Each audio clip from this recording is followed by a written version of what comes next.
પહેલા તો આપણે બે સૂચનાઓ છે.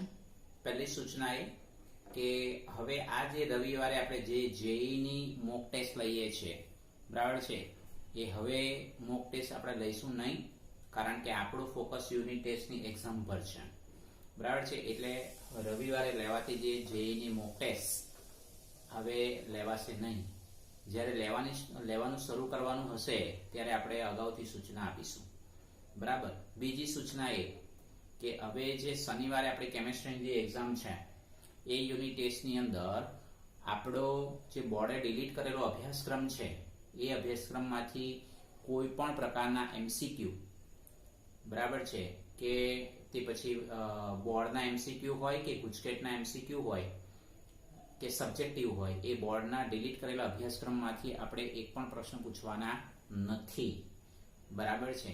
તો આ બે સૂચનાઓને આપણે ધ્યાનમાં રાખવાનું છે, બરાબર.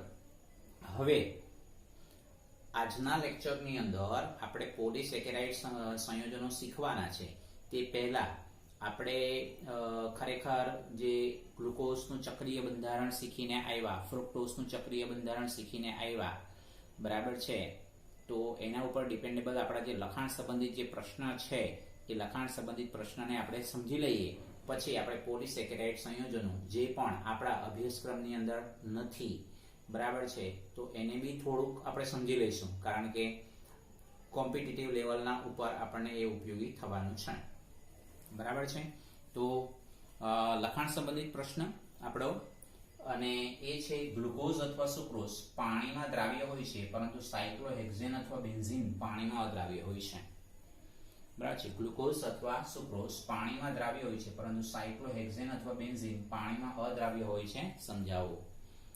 તો ગ્લુકોઝ અથવા સુક્રોઝ પોલીહાઇડ્રોક્સી સંયોજન છે, એ આપણને જનરલી ખબર છે. પોલીહાઇડ્રોક્સી સંયોજનનો મતલબ એક કરતા વધારે હાઇડ્રોક્સિલ ગ્રુપ એની અંદર હાજર છે અને તેમાં હાઇડ્રોક્સિલ સમૂહ રહેલા હોય છે. હવે આ જે હાઇડ્રોક્સિલ સમૂહ છે પ્રબળ ધ્રુવીય લાક્ષણિકતા ધરાવે. કેવી રીતે? તો કે ભાઈ ઓક્સિજનની વિદ્યુત ઋણતા વધારે એટલે આંશિક ઋણ વીજભાર, અને હાઇડ્રોજનની વિદ્યુત ઋણતા ઓક્સિજનની સરખામણીમાં ઓછી એટલે ઓક્સિજન અને હાઇડ્રોજન વચ્ચેનો બંધ ધ્રુવીય છે, આપણે એવું કહી શકાય. હવે આ જે હાઇડ્રોક્સિલ સમૂહ છે પાણીના અણુની સાથે પ્રબળ આંતરાણ્વીય હાઇડ્રોજન બંધ બનાવી શકે છે, જે એના માટે આપણે એક ગ્લુકોઝનું એક્ઝામ્પલ આપી દીધેલું છે, આપણે એવું ધ્યાનમાં રાખીશું. આ ગ્લુકોઝનું બંધારણ છે સરળ શૃંખલાની અંદર, બરાબર છે. તો એમાં તમે જોઈ શકો ઓક્સિજન ઉપર રહેલા જે અબંધકારક ઇલેક્ટ્રોન યુગ્મ છે પાણીના અણુની સાથે છે આંતરાણ્વીય હાઇડ્રોજન બંધ, એટલે 5 જેટલા આંતરાણ્વીય હાઇડ્રોજન બંધ બનતા જોવા મળે ગ્લુકોઝના પ્રતિ અણુ દીઠ. આમ ગ્લુકોઝ અને સુક્રોઝના અણુઓ મોટા અને ઊંચા આણ્વીય દળ ધરાવતા હોવા છતાં પ્રતિ અણુ દીઠ વધુ સંખ્યામાં પાણી સાથે હાઇડ્રોજન બંધ બનાવતા હોવાથી પાણીમાં દ્રાવ્ય હોય છે. આ તમારે મેન્શન કરવું પડશે, બરાબર છે. જ્યારે સાયક્લોહેક્ઝેન અને બેન્ઝીન, બરાબર છે, સાયક્લોહેક્ઝેન અને બેન્ઝીન જેવા હાઇડ્રોકાર્બન સંયોજનમાં કાર્બન કાર્બન અને કાર્બન હાઇડ્રોજન બંધ હોય છે, જે આપણે અહીંયા બંધારણમાં જોઈ શકીએ છીએ. આ કાર્બન અને કાર્બન, આ પણ કાર્બન અને કાર્બન, કાર્બન અને હાઇડ્રોજન. અને બેન્ઝીનનું બંધારણ તો આપણે એનાથી પરિચયમાં જ છે. તો કાર્બન સિંગલ બોન્ડ H બંધની ધ્રુવીયતા અત્યંત ઓછી હોય છે. કોની કમ્પેરિઝનમાં? C સિંગલ બોન્ડ C ની કમ્પેરિઝનમાં. પરિણામે C સિંગલ બોન્ડ H બંધ પાણીના અણુ સાથે પ્રબળ આંતરાણ્વીય હાઇડ્રોજન બંધ બનાવી શકતા નથી. આથી તેઓ પાણીમાં અદ્રાવ્ય હોય છે. ઇન શોર્ટ આપણે એવું કહી શકીએ સાયક્લોહેક્ઝીન અને બેન્ઝીન કે જેની અંદર સહસંયોજક બંધની હાજરી છે અને પાણીના અણુની સાથે બસ એ આંતરાણ્વીય હાઇડ્રોજન બંધ બનાવી શકતા નથી, એટલા માટે પાણીમાં અદ્રાવ્ય હોય છે. આપણે એવું ધ્યાનમાં રાખીશું. ત્યાર પછી નંબર 2, લેક્ટોઝના જળ વિભાજનની અપેક્ષિત નિપજો કઈ છે? તો એક્ચ્યુઅલી ખરેખર જોવા જઈએ તો લેક્ટોઝના જળ વિભાજનથી આ મુદ્દો આપણે કાર્બોહાઈડ્રેટના વર્ગીકરણના પોઈન્ટ ઓફ વ્યૂ વિચારીએ તો આપણે એવું સિમ્પલ કહી શકીએ કે ભાઈ ગ્લુકોઝ અને ગેલેક્ટોઝ નિપજ મળે છે, જે સમીકરણના સંદર્ભમાં આપણે ધ્યાનમાં રાખીશું, બરાબર છે. અને ત્રીજો પ્રશ્ન છે ડી ગ્લુકોઝના પેન્ટા એસિટેટમાં આલ્ડીહાઇડ સમૂહની ગેરહાજરી તમે કેવી રીતે સમજાવશો? તો ડી ગ્લુકોઝનો પેન્ટા એસિટેટ એટલે એ સંયોજન આપણે ક્યાં સમજવાનું થશે? એ તમારું સંયોજન આ ટાઈપનું હોય અને એ ખરેખર શીખીને આવેલા છે આપણે ગ્લુકોઝનું બંધારણ માટેના મુદ્દામાં શીખીને આવેલા છે કે ભાઈ ખરેખર CH સિંગલ બોન્ડ O અને પછી આપણે C double bond O CH3 4 times single bond CH2O પછી આપણે C double bond O CH3 આમ તો આ ગ્લુકોઝનું પેન્ટા એસિટેટ સંયોજન છે, બરાબર છે. તો આ ગ્લુકોઝના પેન્ટા એસિટેટ સંયોજનમાં હાઇડ્રોક્સિલ એમાઇન સાથે જ્યારે પ્રક્રિયા કરીએ, હાઇડ્રોક્સિલ એમાઇન NH2OH સાથે પ્રક્રિયા થતી નથી, જે એવું દર્શાવે છે, સાબિત કરે છે કે ગ્લુકોઝમાં મુક્ત CHO સમૂહ નથી. તો આ મુદ્દો આપણે ક્યાં શીખેલા છે? આ મુદ્દો શીખેલા છે ગ્લુકોઝના ચક્રીય બંધારણના મુદ્દામાં આપણે શીખીને આવેલા છે, બરાબર છે. કારણ કે તે ચક્રીય હેમી એસિટાલ બંધારણ બનાવે છે. કોણ? ગ્લુકોઝ. જે આપણે ગઈકાલના લેક્ચરમાં ફિશર પ્રક્ષેપ સૂત્ર શીખીને આવેલા છે તેની વાત. ફિશર પ્રક્ષેપ સૂત્ર તરફ તમે ધ્યાન દોરો કે હાવર્થ પ્રક્ષેપ સૂત્ર તરફ તમે ધ્યાન દોરો કે જેની અંદર મુક્ત CHO નથી, એ ઓક્સિજન વહેંચાઈ જાય છે, બરાબર છે. ઓક્સિજન ખાસ કરીને પાંચમો કાર્બન અને પહેલો કાર્બન જે CHO છે અને પાંચમો કાર્બન જે CHOH ના પાર્ટમાં છે, એ પાંચમો કાર્બન અને પહેલો કાર્બન ઓક્સિજન કોમન આપણને દેખાતો જોવા મળે છે, ચક્રીય હેમી એસિટાલ ફોર્મ ધરાવતું જોવા મળે. એટલે ડી ગ્લુકોઝમાં CHO સમૂહ મુક્ત નથી, આપણે એવું ધ્યાનમાં રાખી શકાય. અને CHO સમૂહ મુક્ત ન હોય એટલે આપણે સ્વાભાવિક એવું કહી શકીએ કે ડી ગ્લુકોઝના પેન્ટા એસિટેટ સંયોજનમાં આલ્ડીહાઇડ સમૂહની ગેરહાજરી છે, એવું આપણે ધ્યાનમાં રાખી શકાય. તો એ રિએક્શન આપણને આપતું નથી, હાઇડ્રોક્સિલ એમાઇન સાથે રિએક્શન નથી આપતું, એ એવું બતાવે કે ગ્લુકોઝમાં મુક્ત CHO સમૂહની હાજરી નથી અને ચક્રીય હેમી એસિટાલ ગ્લુકોઝ બંધારણ ધરાવે એટલા માટે CHO સમૂહ મુક્ત હોતો નથી, આપણે એવું ધ્યાનમાં રાખીશું. તો હવે થોડીક સમજ આપણે પોલીસેકેરાઇડ સંયોજનો વિશે સમજીએ, જેમાં સ્ટાર્ચ અને સેલ્યુલોઝનો સમાવેશ થાય છે.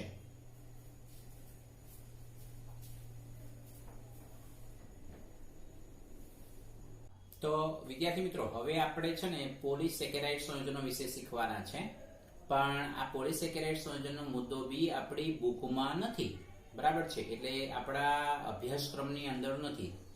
હવે આ પોલીસેકેરાઇડ વિશે ટૂંકમાં સમજી લઈએ. એકદમ સહેલો પોઈન્ટ છે, જો કે એની અંદર આપણે સ્ટાર્ચ અને સેલ્યુલોઝ વિશે શીખવાનું છે. તો પહેલા પોલીસેકેરાઇડ છે શું? તો પોલીસેકેરાઇડ સંયોજનોમાં અનેક મોનોસેકેરાઇડ એકમો ગ્લાયકોસિડિક C single bond O single bond C બંધથી જોડાયેલા હોય છે. આ સૌથી અગત્યનો પોઈન્ટ.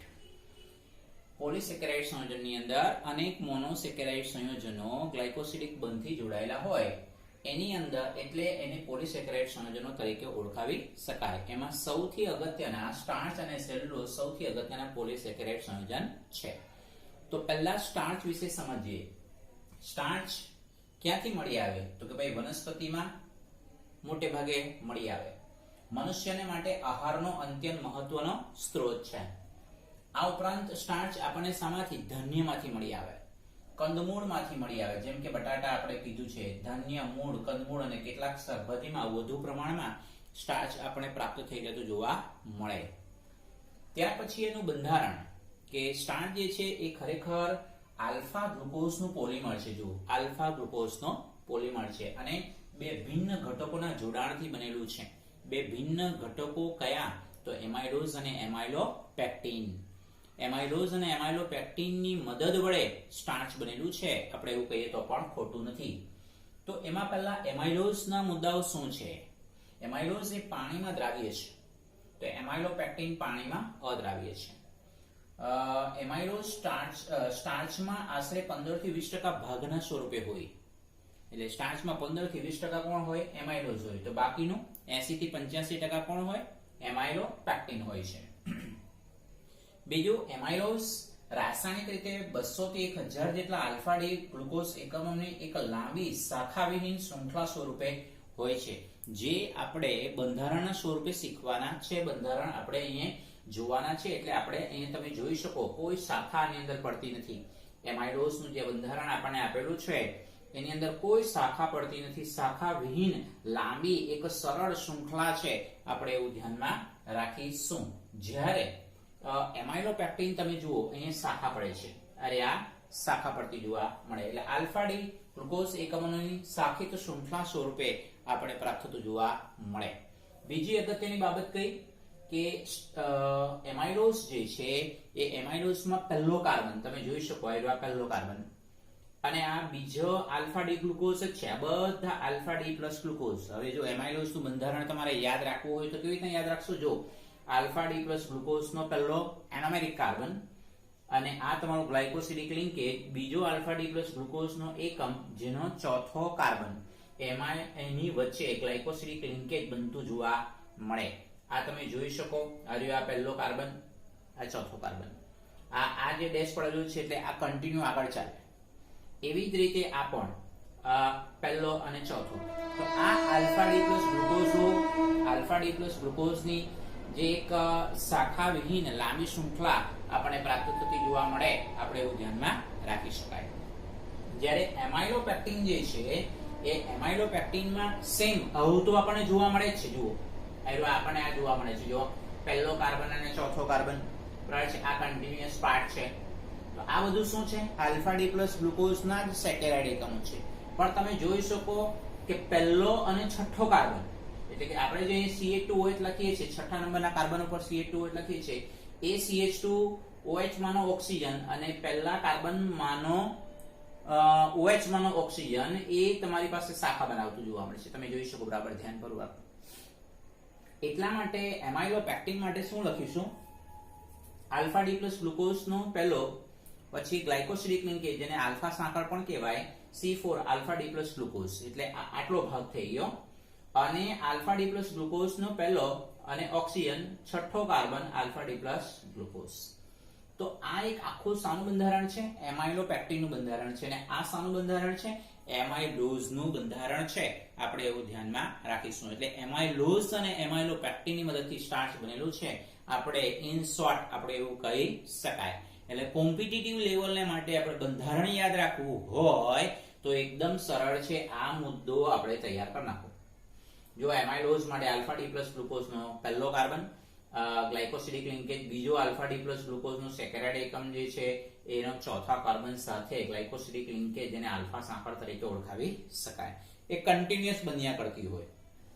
એવી રીતે એમાઇલોપેક્ટિનમાં પહેલો અને ચોથો કાર્બન વચ્ચે એક ગ્લાયકોસિડિક લિંકેજ તો બને, પણ પહેલા અને છઠ્ઠા કાર્બન વચ્ચે પણ ગ્લાયકોસિડિક લિંકેજ બને છે. અને આ કન્ટિન્યુઅસલી આપણે પછી તો પહેલો અને ચોથો કાર્બન, પહેલો અને ચોથો કાર્બન આમ કન્ટિન્યુઅસ આગળ ચાલ્યા કરતી જોવા મળે.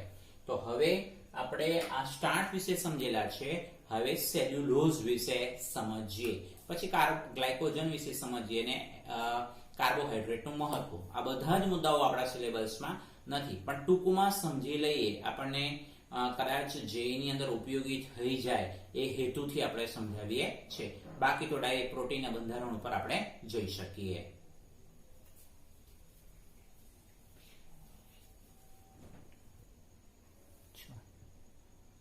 તો હવે સેલ્યુલોઝ વિશે શીખીએ, બરાબર છે.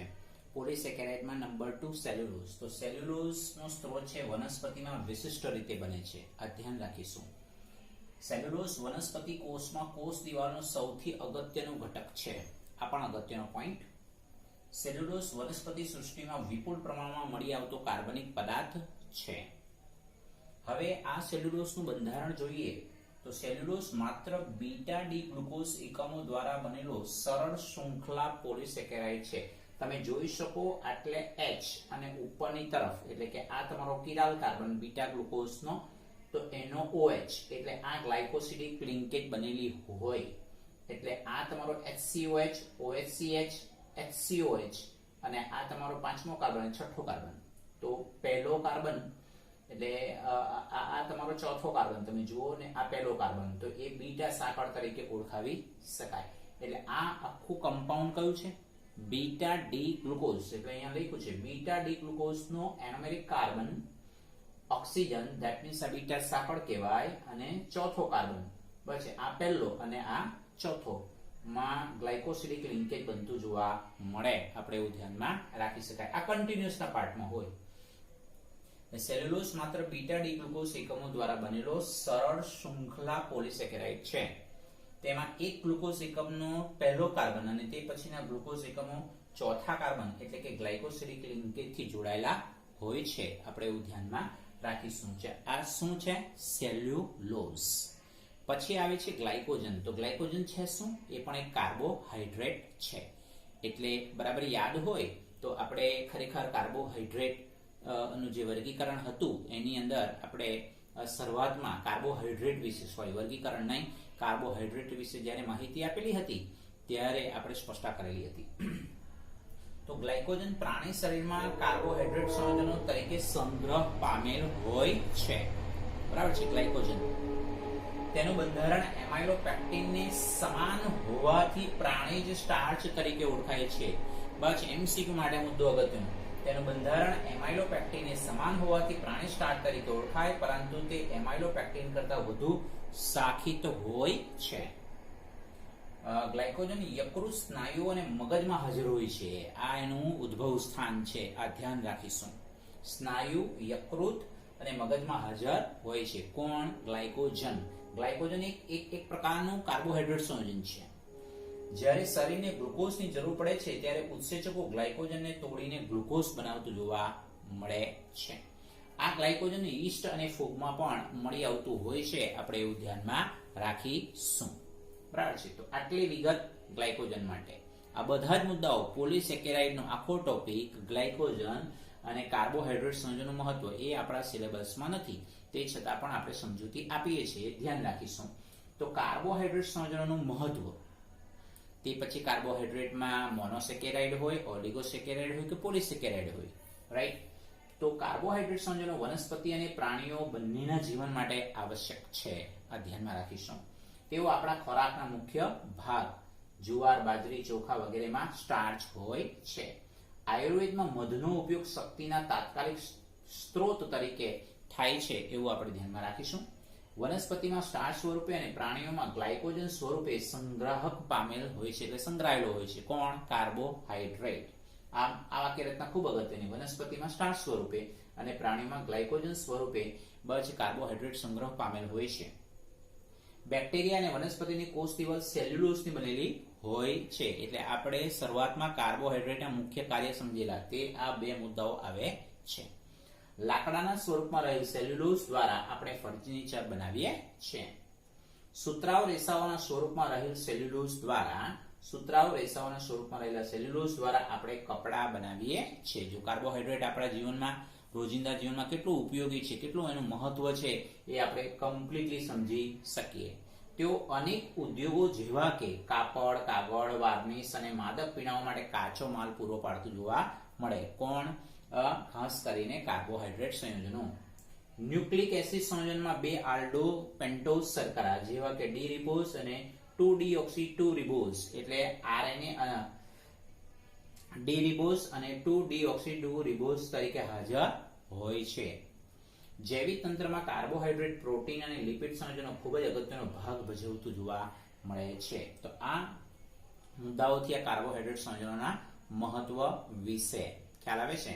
બસ તો આ મુદ્દાઓ આપણે ખાલી ધ્યાનમાં રાખવાના છે. બોર્ડના પોઈન્ટ ઓફ વ્યૂ આપણે એને બહુ તૈયારી કરવામાં આપણે રસ દાખવવાનો નથી. બરાબર છે. જેઈના પોઈન્ટ ઓફ વ્યૂ આપણે તૈયાર કરવાનું હોય તો કરી શકાય. બરાબર છે.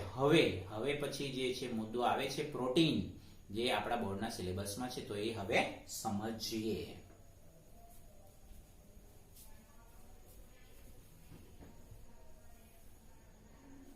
તો હવે જો હવે પછીનો મુદ્દો આપણો બોર્ડના સિલેબસમાં છે પ્રોટીન સંયોજનો. That is very most important topic. Protein સંયોજનો જીવંત પ્રણાલીમાં મળી આવતા જૈવિક અણુઓ છે. કારણ કે આપણે શરૂઆતમાં જૈવિક અણુની ડેફિનેશન આપી, ત્યાં આપણે લખેલું જ હતું કાર્બોહાઈડ્રેટ છે, પ્રોટીન છે, વિટામિન, ઉત્સેચક, લિપિડ, ન્યુક્લિક એસિડ, આ બધા જૈવિક અણુઓ છે. તેમાંનું આ એક પ્રોટીન સંયોજનો જીવંત પ્રણાલીમાં મળી આવતા જૈવિક અણુઓ છે. તેના મુખ્ય સ્ત્રોત એટલે પ્રોટીન આપણને શામાંથી મળી રહે? દૂધ, ચીઝ, કઠોળ, મગફળી, માછલી અને માંસ. આમાંથી આપણે પ્રોટીન મળી રહે. શરીરની વૃદ્ધિ અને વિકાસ એટલે નિભાવ માટે પ્રોટીન સંયોજનો જરૂરી છે. હવે પ્રોટીન શબ્દ શાના ઉપરથી પડેલો છે? પ્રોટ્યુઝ. પ્રોટ્યુઝનો મતલબ પ્રાથમિક અથવા અતિ મહત્વપૂર્ણ એવો શબ્દ, એવો અર્થ થતો જોવા મળે. એ પ્રોટ્યુઝ શબ્દ ઉપરથી પ્રોટીન શબ્દ પડેલો છે. બધા પ્રોટીન સંયોજનો આલ્ફા એમિનો એસિડ સંયોજનોના પોલિમર પદાર્થ છે. આ વાક્ય ખૂબ અગત્યનું. બધા પ્રોટીન સંયોજનો આલ્ફા એમિનો એસિડ સંયોજનોના પોલિમર પદાર્થ છે. બરાબર છે. તો હવે આ આલ્ફા એમિનો એસિડ છે શું એ સમજીશું. તો એમિનો એસિડ સંયોજનો એમિનો ગ્રુપ એટલે કે NH2 અને કાર્બોક્સિલ ગ્રુપ COH ક્રિયાશીલ ફંક્શનલ ગ્રુપ ધરાવતા જોવા મળે છે. આ એમિનો એસિડમાં એમિનોના સાપેક્ષ સ્થાનના આધારે આલ્ફા, બીટા, ગેમા અને ડેલ્ટા તરીકે વર્ગીકૃત કરવામાં આવતું જોવા મળે છે. જેમ કે આપણે અહીંયા બંધારણમાં દર્શાવેલું છે, તમે જોઈ શકો. આલ્ફા બંધારણ એટલે આલ્ફા એમિનો એસિડનું બંધારણ છે. બરાબર છે. CH NH2R. હવે R છે શું? તો કે ભાઈ આ શાખા હોય. R શું છે? શાખા હોય. મેન્શન કર્યું જ છે. અથવા આ બંધારણને તમે આ પ્રમાણે પણ દર્શાવી શકો. બરાબર છે. એટલે NH2 ને અહીંયા લઈ જાઓ, આ નીચે લઈ લો. હવે આ જે આલ્ફા એમિનો એસિડ છે કિરાલ કાર્બન ધરાવે છે. કિરાલ કાર્બન ધરાવે છે કારણ કે કાર્બનની સંયુક્તતા તમે જુઓ, હાઇડ્રોજન, NH2, COH અને R એટલે કોઈ શાખા હશે. દાખલા તરીકે ભાઈ મિથાઇલ ગ્રુપ હોય. બરાબર છે. અથવા તો બીજી કોઈ શાખા આપણને આપેલી હશે એટલે આપણને એમિનો એસિડના બંધારણ પ્રાપ્ત થવાના છે. હવે આ જે એમિનો એસિડ સંયોજન છે એ એમિનો એસિડ સંયોજનો પ્રોટીનના જળ વિભાજનથી મેળવી શકાય છે. આલ્ફા એમિનો એસિડ એટલે કે એમિનો એસિડ સંયોજનો COH NH2 ઉપરાંત અન્ય ક્રિયાશીલ સમૂહો પણ ધરાવી શકે છે. અન્ય ફંક્શનલ ગ્રુપ પણ આપણને ધરાવતા જોવા મળે. પરમાણુ પણ હોય, સલ્ફર પરમાણુની પણ હાજરી હોય, દ્વિતીય કેમાઇન પણ હોય. એમિનો ગ્રુપ તો હોય NH2 સિવાય, બરાબર છે, દ્વિતીય કેમાઇન ગ્રુપ પણ આપણને પ્રાપ્ત થતું જોવા મળે. હવે આ એમિનો એસિડનું નામકરણ, રૂઢિગત નામકરણ એટલે કે ત્રિઅક્ષરી નામ કેવી રીતે પડેલું છે? બરાબર છે. એમાંનું પહેલું છે ગ્લાયસિન. ગ્લાયસિન નામનો એમિનો એસિડ છે. તો એ ગ્લાયસિન એમિનો એસિડનું નામ કેવી રીતના પડ્યું? તો મીઠું સ્વાદને કારણે, મીઠા સ્વાદને લીધે નામ આપી દીધેલું જોવા મળે. ટાયરોસિન નામનો એમિનો એસિડ છે તો એ શાના ઉપરથી નામ પડેલું છે? તો ચીઝ. ચીઝનો મતલબ ટાયરોસ. સૌ પ્રથમ ચીઝમાંથી મેળવેલું હતું એટલે ટાયરોસિન એમિનો એસિડ નામ આપી દીધેલું છે. તો આવા કુદરતમાં લગભગ 20 જેટલા એમિનો એસિડ પ્રાપ્ય છે. કુદરતમાં લગભગ 20 જેટલા એમિનો એસિડ પ્રાપ્ય છે.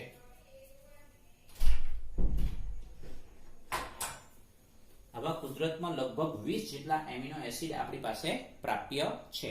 એટલે તમારે ટેક્સ્ટબુકની અંદર પેજ નંબર 420 એનું આપણને એક આખું કોષ્ટક આપેલું છે અને કોષ્ટકની શરૂઆત અહીંયાથી કરેલી છે કે ભાઈ એમિનો એસિડ સંયોજનના નામ, શાખા R નું વિશિષ્ટ લક્ષણ, ત્રિઅક્ષરી સંજ્ઞા અને એક અક્ષરી સંજ્ઞા. બરાબર છે. તો એમાંનું પહેલું છે ગ્લાયસિન. તો કે ભાઈ ગ્લાયસિન એમિનો એસિડ છે તો આમાં શાખા R નું વિશિષ્ટ લક્ષણ એટલે H. એટલે તમે જુઓ R ની જગ્યાએ આપણે H લખી દીધું. હવે R ની જગ્યાએ H લખી દીધું એટલે ગ્લાયસિન નું સ્ટ્રક્ચર આવું મળી ગયું. હવે ગ્લાયસિન નામનો જે એમિનો એસિડ છે તો એ કિરાલ કાર્બન ધરાવતો નથી. આ ધ્યાન રાખીશું. કેમ? કારણ કે કાર્બનની સંયુક્તતા જે 4 છે તેમાંથી તો 2 હાઇડ્રોજન સેમ જ છે એટલે કિરાલ કાર્બન ધરાવતું નથી. ગ્લાયસિન સિવાયના 19 એમિનો એસિડ એટલે ગ્લાયસિનની સાથે 20 એમિનો એસિડ થશે. તો ગ્લાયસિન સિવાયના 19 એમિનો એસિડ કિરાલ કાર્બન ધરાવે છે. ધ્યાન રાખીશું. બરાબર છે. જેમ કે સેકન્ડ છે તમારી પાસે જો ગ્લાયસિનનો ટ્રાઇવેલેન્ટ નેમ, ત્રિઅક્ષરી નામ છે GLY ગ્લાયસિન પરથી અને એક અક્ષરી નામ કેપિટલ G. બરાબર છે. અને પછી સેકન્ડ છે જો એલેનાઇન. તો એલેનાઇન માં CH3 છે એટલે એલેનાઇન CH3. આમાંથી 2-3 એમિનો એસિડ આપણે કામ આવવાના છે આગળ જતા, એટલા માટે આપણે બંધારણ ડ્રો કરીને લખ્યા છે. એટલે હવે આ R ની જગ્યાએ તમે જો CH3 લખી દીધું એટલે આ આખું એલેનાઇન એમિનો એસિડનું સ્ટ્રક્ચર બની ગયું. હવે આ એલેનાઇન એમિનો એસિડનું સ્ટ્રક્ચર બની ગયું તો એમાં એમિનો ગ્રુપ અને COH ગ્રુપની સંખ્યા એક જ છે એટલે આ તટસ્થ એમિનો એસિડ છે આપણે એવું કહી શકવાના છે. હવે પછી એમિનો એસિડનું વર્ગીકરણ શીખવાના છે. બસ તેની અંદર આપણી પાસે આવશે 3 પ્રકારના એમિનો એસિડ આવે, એસિડિક, બેઝિક અને ન્યુટ્રલ. તો તેમાંનો ન્યુટ્રલ એલેનાઇન છે. હવે આ જે એલેનાઇન છે તો એનું ત્રિઅક્ષરી સંજ્ઞા ALA અને એક અક્ષરી સંજ્ઞા કેપિટલ A, બરાબર છે. તો પછી આપેલું છે વેલિન, બરાબર છે. વેલિન જો એસ્ટ્રિક પડેલું છે તો એટલે R ની જગ્યાએ તમે CH3 ટ્વાઇસ CH લખી દો, VLA V, આવા લગભગ 20 જેટલા એમિનો એસિડ આપેલા છે. હવે જ્યાં જ્યાં એસ્ટ્રિક પડેલું છે એ આવશ્યક એમિનો એસિડ આપણને દર્શાવતું જોવા મળે. આવશ્યક એમિનો એસિડ બંધારણ બતાવે છે. પ્રોલિન જે છેલ્લું બંધારણ આપણને આપેલું છે, બરાબર છે. પ્રોલિન એક છેલ્લું બંધારણ આપણને એમિનો એસિડ એટલે કે આખું બંધારણ નથી અને COOH ની ઉપર A આપેલું છે. તે એક વિશિષ્ટ પ્રકારનો એમિનો એસિડ છે કારણ કે એની અંદર દ્વિતીયક NH પણ આપેલું છે, CH2 આખું બંધારણ, બરાબર છે. એટલે એક વિશિષ્ટ પ્રકારનો બસ એમિનો એસિડ છે, આપણે એવું ધ્યાનમાં રાખીશું. પછી એની ઉપર તમે જો હિસ્ટિડીન જ્યાં બોન્ડ પાડેલો છે એ તમારો R ની જગ્યાએ એનું સ્થાન લેશે, બરાબર. તો હિસ્ટિડીનનો HIS અને ત્રિઅક્ષરી નામ HIS અને એક હાઇડ્રો કેપિટલ H. તો અહીં તમે જોઈ શકો આ પ્રમાણેના બધા, એટલે આ બધા આપણે કંઈ યાદ રાખવાના નથી, પણ એમાં જે ખાસ કરીને એસ્ટ્રિક પાડેલા છે એ એસ્ટ્રિકના ત્રિઅક્ષરી નામ ને એક અક્ષરી નામ ધ્યાનમાં રાખવાના રહેશે. આવશ્યક એમિનો એસિડ એટલે લગભગ 10 જેટલા આવશ્યક એમિનો એસિડ છે, તેના ત્રિઅક્ષરી નામ અને એક અક્ષરી નામ ધ્યાનમાં રાખવાના રહેશે. એ MCQ માં જનરલી આપણને પૂછતા હોય છે, એટલે સીધું જ પૂછે કે ભાઈ વેલિન છે તો વેલિન નામનો એમિનો એસિડ છે તો એનું ત્રિઅક્ષરી નામ શું, MCQ માં પૂછે તો VLA અથવા તો એક અક્ષરી નામ તો V. તો 10 આવશ્યક એમિનો એસિડ છે અને 10 બિન આવશ્યક એમિનો એસિડ છે. તો હવે પછી આપણે વર્ગીકરણમાં શીખવાના છે કે ભાઈ આવશ્યક એમિનો એસિડ કોને કહેવાય, બિન આવશ્યક એમિનો એસિડ કોને કહેવાય, તો એને શીખવાના છે. તો હવે આ તમારું સિરીન નામનું જે છે ખાસ કરીને એમિનો એસિડ છે તેનું બંધારણ છે. CH2OH એટલે એ પણ કિરાલ કાર્બન ધરાવે છે. એક એમિનો ગ્રુપ, એક COOH ગ્રુપ, એક હાઇડ્રોજન અને એક CH2OH એટલે પ્રાથમિક આલ્કોહોલ. એટલે સિરીન નામના એમિનો એસિડનું બંધારણ આ રીતે આપણે પ્રાપ્ત થતું જોવા મળે. એટલે ખ્યાલ આવે છે. કેપિટલ R જે છે એ R ની જગ્યાએ કોઈ પરમાણુ હશે, કોઈ આલ્કાઇલ ગ્રુપ હશે, કોઈ આખું ફંક્શનલ ગ્રુપ હશે, બરાબર છે. તો એ એમિનો એસિડનું બંધારણ આપણને પ્રાપ્ત થતું જોવા મળે, આપણે એવું ધ્યાનમાં રાખીશું. તો હવે પછીનો જે મુદ્દો છે એ એમિનો એસિડ સંયોજનોનું વર્ગીકરણ એ આપણે શીખીશું.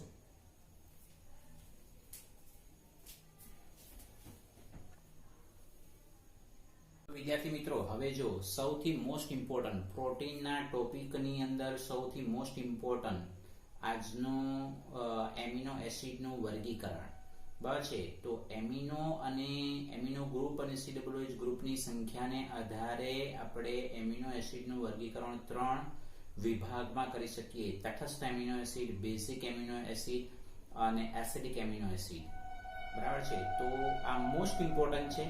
2 માર્કના પ્રશ્નની અંદર મોટે ભાગે બોર્ડની અંદર પૂછાયેલો એવો પ્રશ્ન છે. તો એમિનો અને COOH ગ્રુપની સાપેક્ષ સંખ્યાને આધારે જે એમિનો એસિડ અણુમાં એમિનો ગ્રુપ અને COOH સમૂહની સંખ્યા સમાન હોય તો તેને તટસ્થ એમિનો એસિડ તરીકે ઓળખાવી શકાય છે. એકદમ સિમ્પલ, બરાબર છે. એક જ વખત વાંચીએ એટલે યાદ રહી જાય એવો ટોપિક છે આ. જે એમિનો એસિડ અણુમાં એમિનો અને COOH સમૂહની સંખ્યા સમાન હોય તે તટસ્થ એમિનો એસિડ તરીકે વર્ગીકૃત કરવામાં આવે છે. દાખલા તરીકે ગ્લાયસિન, એલેનાઇન ને વેલિન. તો ગ્લાયસિનનું સ્ટ્રક્ચર તો આપણે શીખીને જ આવ્યા, બરાબર છે. શું છે સ્ટ્રક્ચર? NH2 CH2 COOH. એટલે NH2 અને COOH ગ્રુપની સંખ્યા કેટલી છે? એક જ છે. એટલે એમિનો અને COOH ગ્રુપની સંખ્યા સરખી એટલે એને આપણે તટસ્થ એમિનો એસિડ કહેવાય. તો આ ઉદાહરણ યાદ રાખવા, that is the very most important point. ઉદાહરણ યાદ રાખીશું. કેમ? કારણ કે આપણે MCQ ની અંદર બી પૂછી શકાય. ગ્લાયસિન, એલેનાઇન અને વેલિન. ગ્લાયસિન, એલેનાઇન અને વેલિન એ તટસ્થ એમિનો એસિડ છે. જે એમિનો એસિડ અણુમાં COOH સમૂહ કરતા એમિનો ગ્રુપની સંખ્યા વધારે હોય તે બેઝિક એમિનો એસિડ કહેવાય છે. એટલે એમિનો ગ્રુપની સંખ્યા COOH ગ્રુપ કરતા વધારે હોય તો એને બેઝિક એમિનો એસિડ કહેવાય. એના માટેનું ઉદાહરણ છે હિસ્ટિડીન, આર્જિનિન અને લાઇસિન. હિસ્ટિડીન, બરાબર છે, આર્જિનિન અને લાઇસિન. તો એમાં લાઇસિનનું બંધારણ આપણે અહીંયા દર્શાવવાનો પ્રયત્ન કરવો છે. જો તો એ લાઇસિનનું જે બંધારણ આપણને પ્રાપ્ત થયેલું છે, ધ્યાનપૂર્વક સમજો, બરાબર છે. આ એકચ્યુઅલી લાઇસિનનું બંધારણ છે. તમને ખાલી જાણ પૂરતું, આપણે પ્રશ્નના જવાબમાં લખવાનું નથી. લાઇસિનમાં તમે જુઓ એમિનો ગ્રુપ, આ એમિનો ગ્રુપની સંખ્યા કેટલી છે? 2. જ્યારે સીડ બેલેન્સ ગ્રુપની સંખ્યા કેટલી છે? 1 જ. એટલે આપણે એવું સિમ્પલ કહી શકાય કે આ બેઝિક એમિનો એસિડ છે. આ પ્રશ્નનો જવાબ લખો ત્યારે આવું લખવાની જરૂરિયાત નથી. ખાલી આપણે નામ યાદ રાખવાના થશે કે ભાઈ બેઝિક એમિનો એસિડ કયા છે. તો હિસ્ટિડીન, આર્જિનિન અને લાઇસિન. ત્યાર પછી જે એમિનો એસિડ અણુમાં COOH ગ્રુપની સંખ્યા એમિનો ગ્રુપ કરતા વધારે હોય તો તેને શું કહીશું? Acidic amino acid. બરાબર છે. તો એમાં કોણ આવશે? માત્ર 2. એક ગ્લુટામિક એસિડ અને બીજું કયું આવશે? Aspartic acid. ગ્લુટામિક એસિડ અને એસ્પાર્ટિક એસિડ. તો આ ઉદાહરણ યાદ રાખીશું. MCQ માટે પણ જરૂરી છે, સબ્જેક્ટિવના લેવલ માટે પણ આપણને ઉપયોગી થવાનું છે. સાથે હજુ આપણું વર્ગીકરણ અહીં કમ્પ્લીટ થયું નથી. હવે એ જ એમિનો એસિડનું આવશ્યક અને બિનઆવશ્યક એમિનો એસિડના સંદર્ભમાં વર્ગીકરણ. તો શરીરમાં જે એમિનો એસિડનું સંશ્લેષણ થઈ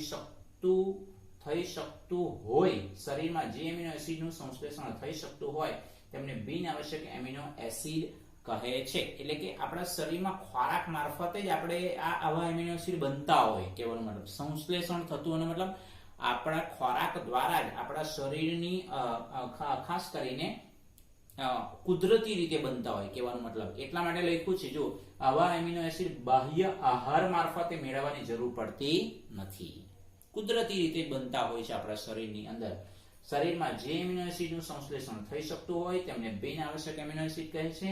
આવા એમિનો એસિડ બાહ્ય આહાર મારફતે મેળવવાની જરૂર પડતી નથી. એના માટેનું ગ્લાયસિન, એલેનાઇન અને ગ્લુટામિન જેવા આવશ્યક એમિનો એસિડ છે. ફરી પાછું કહી દઉં, કોષ્ટકની અંદર 20 એમિનો એસિડ છે. એ કુદરતી આપણે સ્પષ્ટ કરેલું છે ભાઈ, કુદરતી 20 એમિનો એસિડ છે. તો એમાંથી 10 આવશ્યક છે અને 10 બિનઆવશ્યક છે. બરાબર છે. તો આ જે એક્ઝામ્પલ લખ્યા છે તે 10 માંથી 3 લખેલા છે. એટલે બાકીના 7 માંથી બી તમે કોઈ લખો તો પણ ચાલે. બરાબર છે. અને શરીરમાં જે એમિનો એસિડનું સંશ્લેષણ થઈ શકતું નથી, બરાબર છે, તેમને આવશ્યક એમિનો એસિડ તરીકે ઓળખવામાં આવે છે. તો એ આવશ્યક એમિનો એસિડ આપણે ખોરાક મારફતે લેવા પડતા જોવા મળે છે. તો એમાંના કોણ છે? વેલિન, લ્યુસીન અને આર્જિનિન. એ ખબર પડે છે આપણે ટેક્સ્ટબુક કોષ્ટકમાં કયા આવશ્યક એમિનો એસિડ કયા છે. એસ્ટ્રિક વાળા તે આવશ્યક એમિનો એસિડ.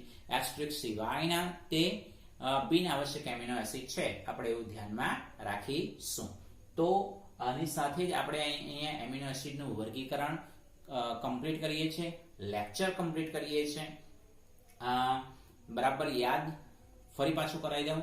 કાર્બોહાઈડ્રેટનું વર્ગીકરણ, પેલા ગ્લુકોઝના બંધારણના 5 થી 6 મુદ્દાઓ, તેમાંથી કોઈ બી એક પ્રશ્નનો જવાબ પૂછાય. કાર્બોહાઈડ્રેટના વર્ગીકરણમાંથી મુદ્દો પ્રશ્નનો જવાબ સબ્જેક્ટિવમાં પૂછાય. અને આખો પ્રોટીનનો આખો જે ટોપિક છે તેમાં એમિનો એસિડનું વર્ગીકરણ અને આવતીકાલે જે લેક્ચર જોઈશું, બરાબર છે, એમાંનો એક પ્રશ્નનો જવાબ જનરલી પૂછાતો હોય છે. અને પછી સીધું આપણી પાસે વિટામિન તો મળે નહીં, ઉત્સેચક તો મળે નહીં, એટલે ડાયરેક્ટ ન્યુક્લિક એસિડ. એટલે આખા ચેપ્ટરમાંથી આપણે 5 થી 6 પ્રશ્નોના જવાબ તૈયાર કરવાના છે. અને એ 5 થી 6 પ્રશ્નોના જવાબ તૈયાર કરીને સીધા સબ્જેક્ટિવમાં 4 માર્ક્સ મેળવવાના છે. MCQમાં બી 4 માર્ક્સ મેળવવાના છે. એકદમ ઈઝી છે. બરાબર છે. એટલે ધ્યાનમાં રાખીશું. Thank you very much.